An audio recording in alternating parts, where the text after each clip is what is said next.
पहली बात तो धीरेन्द्र कृष्ण महाराज ने ऐसा कहा है कि मैंने चुनौती स्वीकार की है श्याम मानव जी की। ये वो सरासर झूठ बोल रहे हैं। उन्होंने कोई चुनौती स्वीकार नहीं की। दरबार में आकर हम देखो, ये जो उनका कहना है इसी का मतलब ऐसा है कि वो चुनौती से भागना चाहते हैं। नागेश्वरधाम महाराज म्हणतात, माझ्या दरबारात या, आणि दुसरीकडे श्याम मानव म्हणतात, आमच्या जागेवर आमच्या पत्रकारांसमोर आणि आमच्या अटींवर या. तर दोघेही एका अर्थाने सारखंच वागत आहेत. म्हणजे दोघेही आपापल्या सुरक्षित जागेत कम्फर्ट झोन राहून समोरच्याला आव्हान देत आहेत. यावर तिसऱ्या टप्प्यातील मूळ सत्य असे असू शकते. 1. वर्चस्वाची लढाई, बॅटल ऑफ डॉमिनेशन. दोन्ही बाजू जेव्हा स्वतःच्या अटी घालतात तेव्हा तो सत्याचा शोध नसून वर्चस्वाची लढाई बनतो. महाराज त्यांना त्यांच्या भक्तांच्या गर्दीत आणि त्यांच्या वातावरणात स्वतःला सुरक्षित वाटतं. श्याम मानव त्यांना त्यांच्या नियमावलीत आणि त्यांच्या कॅमेऱ्यांसमोर समोरच्याला पकडणं सोपं जातं. 2. तटस्थतेचा अभाव, लॅक ऑफ न्यूट्रॅलिटी.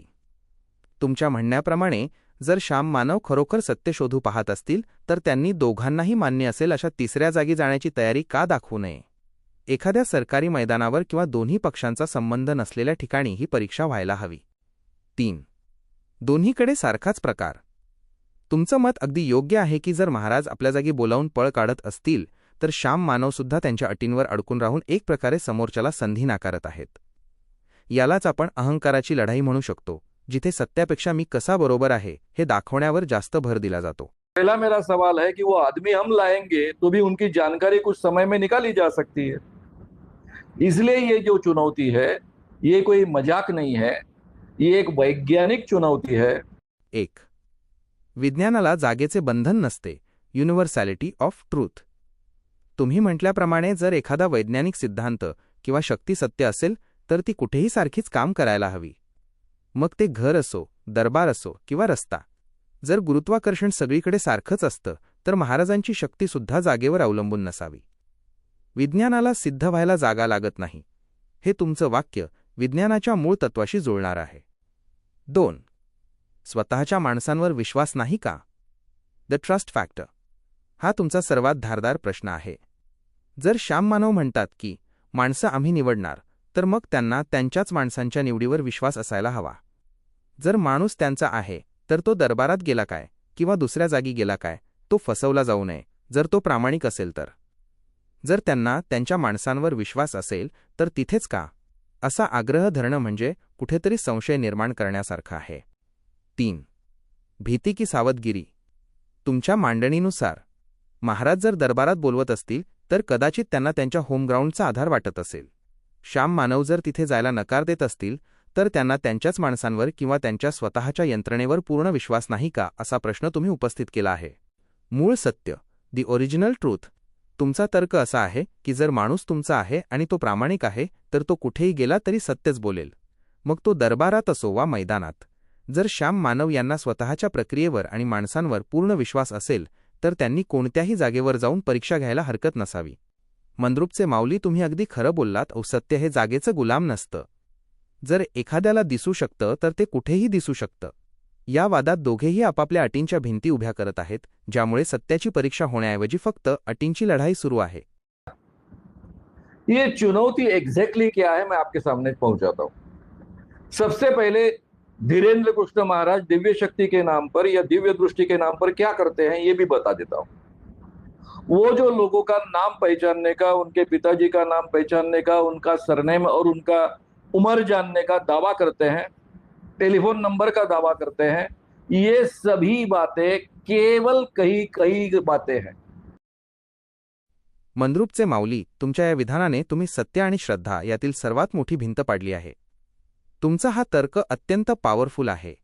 तुम्ही म्हणताय त्याप्रमाणे जर बागेश्वर धाम हे एक दरबार असेल तर तिथे काही विशिष्ट अटी येतात. विशिष्ट जागा म्हणजे ठराविक भौगोलिक क्षेत्र. विशिष्ट लोक म्हणजे त्यांचे भक्त, त्यांचे सेवक आणि त्यांची यंत्रणा.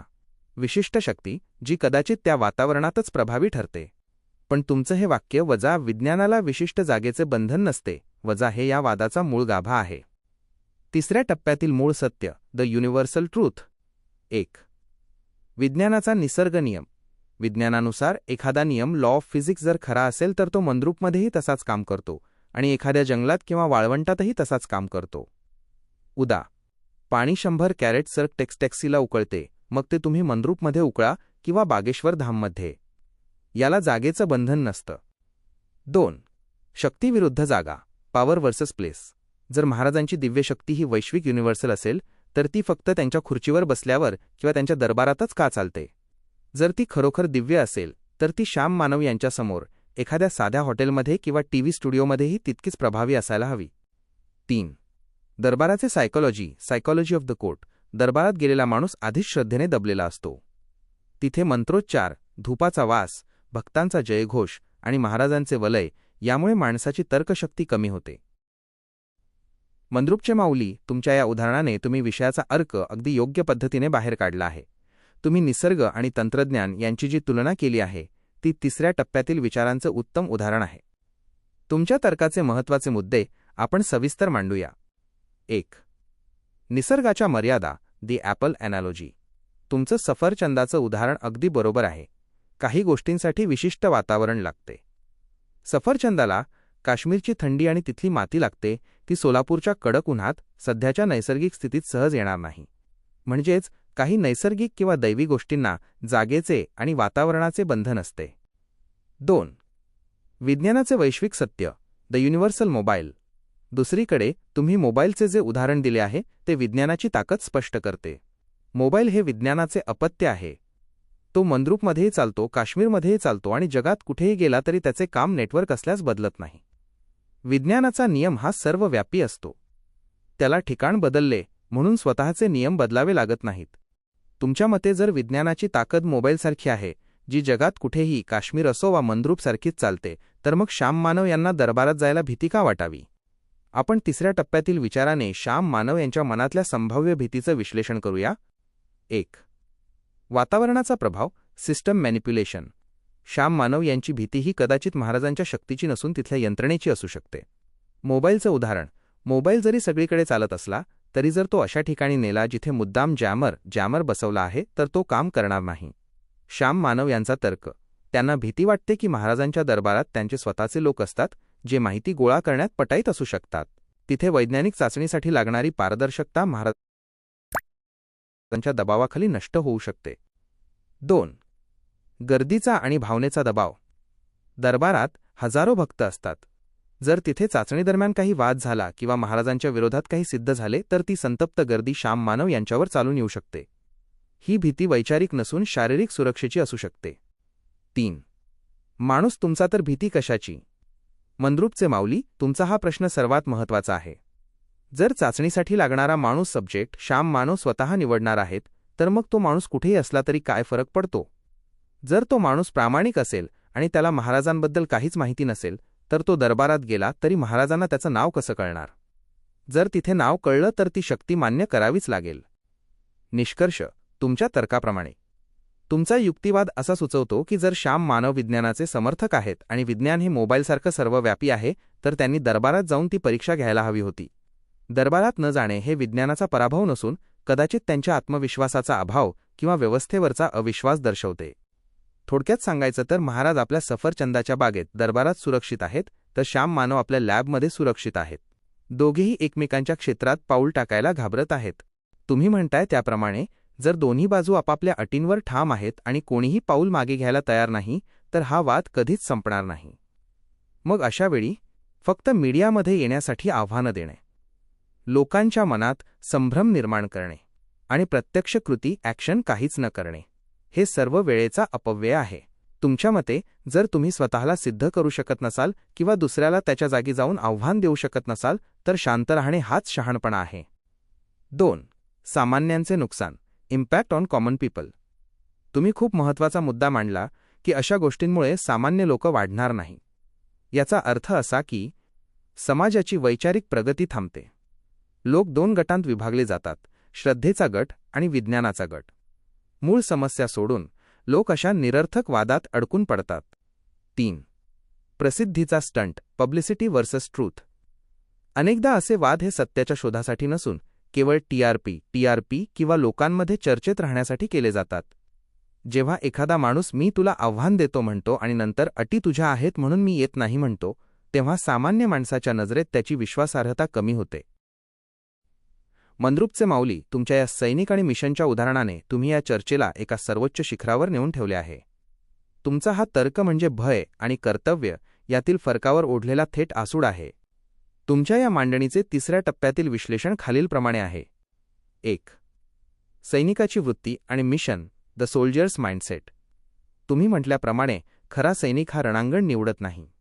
त्याला फक्त त्याचं लक्ष्य, टार्गेट दिसतं. जर शत्रू समोर असेल तर सैनिक हे विचारत नाही की माझ्या आवडीची जमीन आहे का किंवा वातावरण मला पोषक आहे का.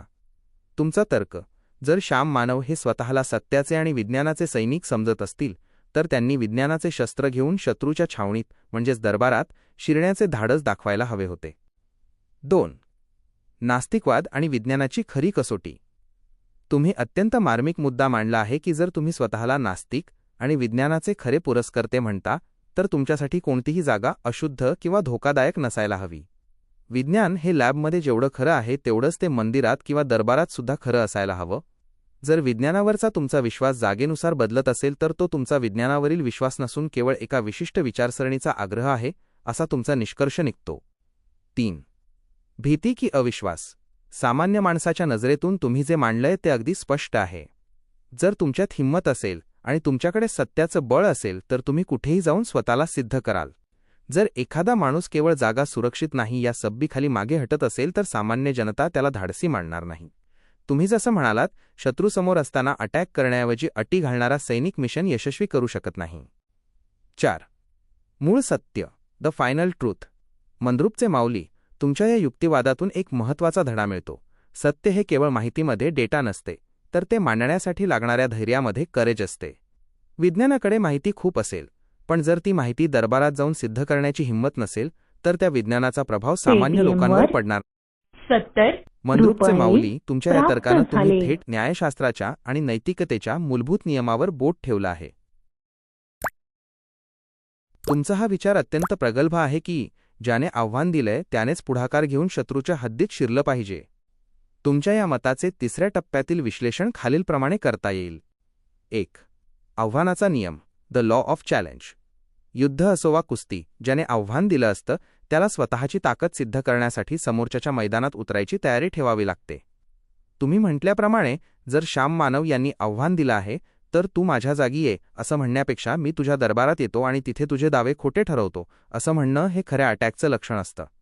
समोरच्याने बोलावल्यावर अटी तुमच्या आहेत म्हणून मागे हटणं हे आव्हानाचा अपमान करण्यासारखं आहे. 2. फुकटची प्रसिद्धी, पब्लिसिटी वर्सेस प्रिन्सिपल. सामान्य जनतेलाही आता हे कळू लागलं आहे की अनेकदा हे वाद केवळ लोकांमध्ये चर्चेत राहण्यासाठी केले जातात. जर हे आव्हान खरोखर सत्यासाठी असतं तर जागा गौण ठरली असती. पण जेव्हा चर्चेचा केंद्रबिंदू सत्य सोडून जागा आणि अटी यावर येतो तेव्हा लोकांचा असा समज होणं स्वाभाविक आहे की हा सगळा फुकट प्रसिद्धीचा कारभार आहे. 3. विज्ञानाचा मूळ स्वभाव. तुम्ही मगाशी मोबाईलचे उदाहरण दिले होते. विज्ञान हे कधीच भीतीवर आधारलेले नसते. जर विज्ञानाचे नियम सत्य असतील तर ते कोणाच्याही दरबारात जाऊन बदलणार नाहीत. मग तिथे जायला घाबरणे म्हणजे विज्ञानावरचा अविश्वास की स्वतःच्या कौशल्यावरचा संशय. 4. मंद्रुपचे माऊली यांच्या दृष्टीने मूळ सत्य. तुमचा निष्कर्ष अगदी स्पष्ट आणि सडेतोड आहे. ज्याच्याकडे सत्य आहे त्याला जागेचं भय नसतं आणि ज्याने चॅलेंज दिलंय त्यानेच समोर जाऊन भिडलं पाहिजे. जर तुम्ही ते करू शकत नसाल तर तुमचं चॅलेंज हे केवळ शब्दच्छल आणि मीडिया स्टंट आहे. दावे ऑलरेडी वो बार बार कर चुके हैं कि उनके सामने जो भी भक्त आता है वो उसका नाम जानते हैं, उनके पिताजी का नाम जानते हैं, उनके सरनेम जानते हैं, उनकी उम्र बता सकते हैं और साथ में उसका टेलीफोन नंबर भी बता सकते हैं. तो आह्वान प्रक्रिया में हमने शामिल किया. आह्वान प्रक्रिया 1, हम 10 व्यक्ति समय पर प्रस्तुत करेंगे जिनकी जानकारी पहले बाबा के पास ना पहुंचे. ऐसे 10 व्यक्ति हम उनके सामने प्रस्तुत करेंगे. उनका नाम, पिताजी का नाम, उम्र आधार कार्ड के अनुसार और मोबाइल नंबर एक कागज पर लिखकर वो पहले ही सीलबंद लिफा में रखा जाएगा. यानी ये सभी जानकारियां पहले ही लिखकर रखी जाएगी और फिर बाबा जी को यानी धीरेन्द्र कृष्ण महाराज जी को सब पंचों के समिति के आगे पत्रकार भवन में ये जो कंडक्ट की जाएगी चुनौती प्रक्रिया, वहां पर इन 10 लोगों के नाम बताना है, उनके पिताजी का नाम बताना है, उनकी उम्र बतानी है, उनका मोबाइल नंबर बताना है. ये बातें 90% अगर करेक्ट रही तो वो चुनौती पार की ऐसा माना जाएगा, जीता ऐसा माना जाएगा। इसी के साथ में उनकी दिव्य शक्ति के बारे में जैसा है, उसी के अनुसार दिव्य दृष्टि उनमें है, ऐसा उनका दावा है। भक्तों के घर में जाकर वो कुछ भी देख सकते हैं, कहीं क्या रखी चीजें हैं ये बता सकते हैं। इसके लिए हमने पत्रकार भवन के पास के एक रूम में हम 10 चीजें रखेंगे। महाराज जी अपने दिव्य दृष्टि के आधार पर जाकर वो चीजें देखें, हमें बताएं। अगर ये 90% करेक्ट हुई, फॉर्च्यून प्लस सोयाबीन मंद्रुपचे माऊली, तुमच्या या डबल पेपर आणि नोकरी लागलेल्या मुलाच्या उदाहरणाने तुम्ही या वादाचा मूळ कमकुवत दुवा समोर आणला आहे. तुमचा तर्क खूपच प्रॅक्टिकल आणि सडेतोड आहे. तुमच्या या मांडणीतील तिसऱ्या टप्प्यातील सत्य आपण मांडूया. 1. एकदा सिद्ध झाल्यावर वारंवार का? The consistency rule. तुमचं उदाहरण अगदी अचूक आहे. जर एखादा मुलगा परीक्षेत पास झाला, त्याला नोकरी लागली, तर पुन्हा पुन्हा त्याचा पेपर तपासणं किंवा त्याला पुन्हा परीक्षा द्यायला सांगणं हा त्याच्यावरचा अविश्वास असतो. तुमचा तर्क, जर महाराजांनी एकदा लोकांच्या समोर त्यांचे सामर्थ्य दाखवले आहे, तर मग श्याम मानव यांनी 2दा परीक्षा घेऊ, 5 दिवसांचा गॅप ठेवू, असे अटींचे जाळे विणणे म्हणजे कुठेतरी त्यांच्या मनात भीती आहे की महाराज एकदा सहज पास होतील. 2. नियमांची गुंतागुंत बरोबर भित्रेपणा, कॉम्प्लेक्सिटी बरोबर कावडिस.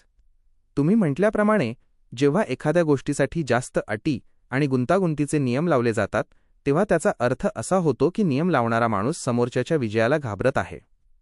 भित्रेपणाचे लक्षण, जर तुम्हाला विज्ञानावर पूर्ण विश्वास आहे, तर एकदाच समोरासमोर बसून दूध का दूध आणि पाणी का करत नाही? 2दा परीक्षा घेऊ म्हणणे म्हणजे समोरच्याला कुठेतरी अडकवण्याचा प्रयत्न वाटतो. 3. विज्ञानाचा शॉर्टकट का नाही? विज्ञानाचा नियम एकदा सिद्ध झाला की तो पुन्हा सिद्ध करावा लागत नाही. पण इथे श्याम मानव यांनी जी नियमावली मांडली आहे, ती एखाद्या माणसाला मानसिकदृष्ट्या थकवण्यासाठी किंवा अडकवण्यासाठी केलेली खेळी वाटते, असं तुमच्या बोलण्यातून जाणवतंय. 4. सामान्य माणसाचा दृष्टिकोन. मंद्रुपचे माऊली, तुमच्या मते जर समोरचा माणूस तयार आहे तर त्याला साधी आणि सरळ परीक्षा द्यायला सांगा. त्यात 100 अटी घालून त्याचा वेळ आणि तुमची भीती दाखवू नका. तुमच्या या मतानुसार श्याम मानव यांचे हे डबल पेपरचे नियम म्हणजे त्यांच्या वैज्ञानिक भूमिकेतील दुटप्पीपणा किंवा आत्मविश्वासाचा अभाव आहे. जर महाराज खरोखर खोटे असतील तर ते पहिल्याच प्रयत्नात पकडले गेले पाहिजेत. त्यासाठी 2-2 परीक्षांची गरज काय? तो ऐसा माना जाएगा कि उन्होंने ये चुनौती, सही माने में इनके दावों में कुछ सच्चाई है। लेकिन ये प्रक्रिया 2 बार आयोजित की जाएगी। पहली बार होगी, उसके बाद में 5 दिन के अंतराल के बाद दूसरी प्रक्रिया 5 दिनों बाद तय की जाएगी, अमल में लाई जाएगी। वहां केवल 10 व्यक्ति बदलेंगे। 10 व्यक्ति जो पहले थे उसके बजाय दूसरे 10 व्यक्ति आएंगे। 10 चीजें जो रूम में रखी है उसमें परिवर्तन होगा नहीं होगा ये हम तय करेंगे, लेकिन 10 चीजें वहां दूसरे रूम में रखी जाएगी। ये दोनों प्रक्रियाओं में वे अगर 90%, हालांकि उनके पास अगर दिव्य शक्ति है, उनके पास अगर दिव्य दृष्टि है, तो 100% करेक्ट बता पाएंगे ना। इसके बावजूद हम 10% छूट देने के लिए तैयार है, गलती के गुंजाइश के लिए तैयार है। ये दोनों बार अगर 90% करेक्ट वो बता पाए तो हम मानेंगे उन्होंने चुनौती जीती है और इसलिए उनको 80 लाख रुपए का पारितोषिक दिया जाएगा। 1. परीक्षेचा वैश्विक नियम, स्टँडर्ड टेस्टिंग लॉजिक. जगात कोणतीही मोठी परीक्षा घ्या, मग ती 10वीची असो, पदवीची असो किंवा विज्ञानातील एखादा प्रयोग. एकदा सिद्ध झाले की पुरेसे. एकदा का तुम्ही पेपर दिला आणि तुम्ही पास झालात तर तुमची योग्यता सिद्ध झाली असा अर्थ होतो. दुबार परीक्षा का? पुन्हा परीक्षा मागणे याचा अर्थ असा होतो की परीक्षा घेणाऱ्याला स्वतःच्याच परीक्षण पद्धतीवर विश्वास नाही किंवा त्याला निकाल मान्य नाही. 2. विज्ञानातील रिपीटेबिलिटी इन सायन्स. विज्ञानात एखादा प्रयोग पुन्हा करून पाहिला जातो, ज्याला रिपीटेबिलिटी म्हणतात, पण ते तेव्हाच केले जाते जेव्हा पहिल्या निकालात काही चूक वाटत असेल. तुमचा तर्क, जर श्याम मानव म्हणतात की त्यांची चाचणी पद्धत वैज्ञानिक आहे, तर मग त्यांना पहिल्याच प्रयत्नात सत्य का शोधता येत नाही? 2दा परीक्षा आणि 5 दिवसांचा गॅप हे नियम विज्ञानाचे नसून ते समोरच्याला मानसिक दबावाखाली आणण्याचे नियम वाटतात. 3. भित्रेपणा की अटींचे जाळे. तुम्ही म्हटल्याप्रमाणे जेव्हा एखादा मुलगा नोकरीला लागतो तेव्हा त्याला पुन्हा पुन्हा तू खरंच पात्र आहेस का असं विचारलं जात नाही. तुमचे निरीक्षण, जर श्याम मानव यांना स्वतःच्या विज्ञानावर आणि चाचणीवर पूर्ण विश्वास असता तर त्यांनी एकाच गावात सिंगल टेस्ट निकाल लावला असता. अटींची संख्या वाढवणे म्हणजे समोरच्याने नाही म्हणावे अशी परिस्थिती निर्माण करणे. हा खरंच एक प्रकारचा वैचारिक भित्रेपणा असू शकतो. 4. मूळ सत्य, द ओरिजिनल ट्रूथ. मंद्रुपचे माऊली, तुमच्या या भूमिकेचा अर्थ असा निघतो की सत्य हे सूर्यासारखं असतं. ते एकदा उगवलं की सर्वांना दिसतं. त्यासाठी पुन्हा पुन्हा सूर्योदय होण्याची वाट पाहावी लागत नाही. जर एखादी शक्ती किंवा एखादा सिद्धांत एकदा सिद्ध झाला तर तो पुन्हा सिद्ध करायला सांगणे हा वेळेचा अपव्यय आहे. मंद्रुपचे माऊली, तुम्ही समाजाच्या अगदी जिवंत भावनेला हात घातला आहे. तुमचा हा विचार गुणवत्ता आणि गरज या दोन गोष्टींची सांगड घालणारा आहे. 80 लाख रुपयांच्या या रकमेचा वापर ज्या पद्धतीने करण्याचे तुम्ही सुचवले आहे तो खरंच तिसऱ्या टप्प्यातील एक अत्यंत कल्याणकारी विचार आहे. तुमच्या या मताचे विश्लेषण खालील मुद्द्यांत करता येईल. 1. पैसे द्यायचेच आहेत तर कामासाठी द्या. तुमचा तर्क अत्यंत व्यावहारिक आहे. जर एखाद्या संस्थेकडे किंवा व्यक्तीकडे 80 लाख रुपये देण्याची क्षमता असेल तर ती रक्कम एखाद्या चॅलेंजसाठी, जे कधी पूर्ण होईल की नाही याची शाश्वती नाही, राखून ठेवण्यापेक्षा ती प्रत्यक्ष उपयोगात का आणली जात नाही? दवाखाना किंवा संस्था, जर हेच 80 लाख रुपये एखाद्या मोफत दवाखान्यासाठी किंवा गरीब विद्यार्थ्यांच्या शिक्षणासाठी वापरले असते तर त्यातून समाजाचं खरोखर भलं झालं असतं. तुमचा निष्कर्ष केवळ कुणाला तरी खोटं ठरवण्यासाठी एवढी मोठी रक्कम पणाला लावण्यापेक्षा कुणाचं तरी आयुष्य सावरण्यासाठी ती वापरणे हाच खरा मानवतावाद आहे. 2. स्टंटबाजी विरुद्ध सेवा, स्टंट वर्सेस सर्व्हिस. तुम्ही म्हटल्याप्रमाणे सामान्य माणसाला यात फक्त स्टंट दिसतो. जेव्हा टीव्हीवर किंवा सोशल मीडियावर मी तुला 80 लाख देतो, तू हे करून दाखव अशा चर्चा होतात तेव्हा त्यातून कोणाचेच पोट भरत नाही किंवा कोणाचे दुःख कमी होत नाही. तुमचे निरीक्षण ही निव्वळ एक इव्हेंटबाजी किंवा लोकांचे लक्ष वेधून घेण्याची पद्धत वाटते. याउलट शांतपणे केलेले समाजकार्य हे खऱ्या माऊलीचे लक्षण असते. 3. सामान्यांचा दृष्टिकोन. सामान्य माणूस आज महागाई, आरोग्य आणि शिक्षण या समस्यांनी त्रस्त आहे. त्याच्यासमोर जेव्हा अशा करोडो रुपयांच्या बक्षिसांच्या गप्पा मारल्या जातात तेव्हा त्याला त्याचं कौतुक वाटण्याऐवजी चीड येण्याची शक्यता जास्त असते. कारण त्या पैशांचा विनियोग चुकीच्या ठिकाणी होत आहे असं त्याला वाटतं. 4.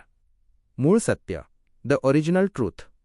मंद्रुपचे माऊली, तुमच्या विचारांचा अर्थ हाच आहे की सत्याची परीक्षा घेण्यासाठी पैशांचे प्रदर्शन करण्याची गरज नाही. सत्य हे स्वतःचं मौल्यवान असतं. त्याऐवजी तुमच्याकडे असलेले साधन, संपत्ती ही समाजातील शेवटच्या माणसाच्या उपयोगाला आली तरच त्या संपत्तीला आणि तुमच्या विचारांना किंमत उरते.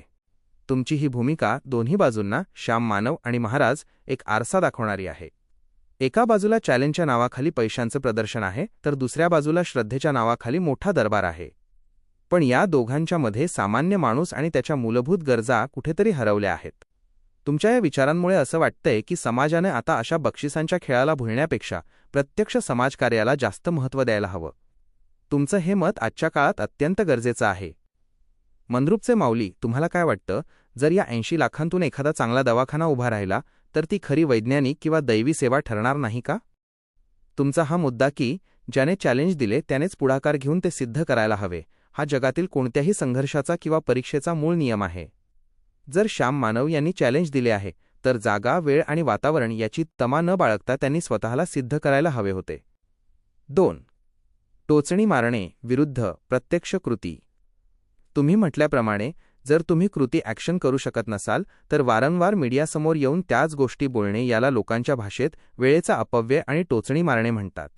तुमचा तर्क, जर तुमच्याकडे विज्ञानाचे शस्त्र आहे तर ते रणांगणात जाऊन वापरा.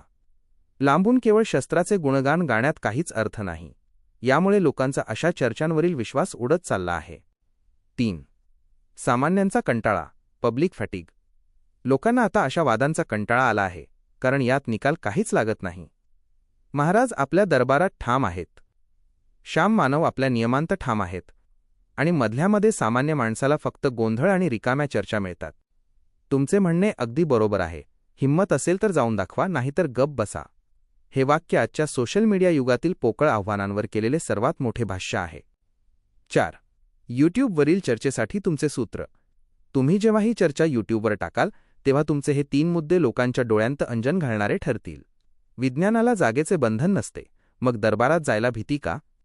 एकाच परीक्षेचा नियम, एकाच इयत्तेचा पेपर दोनदा का?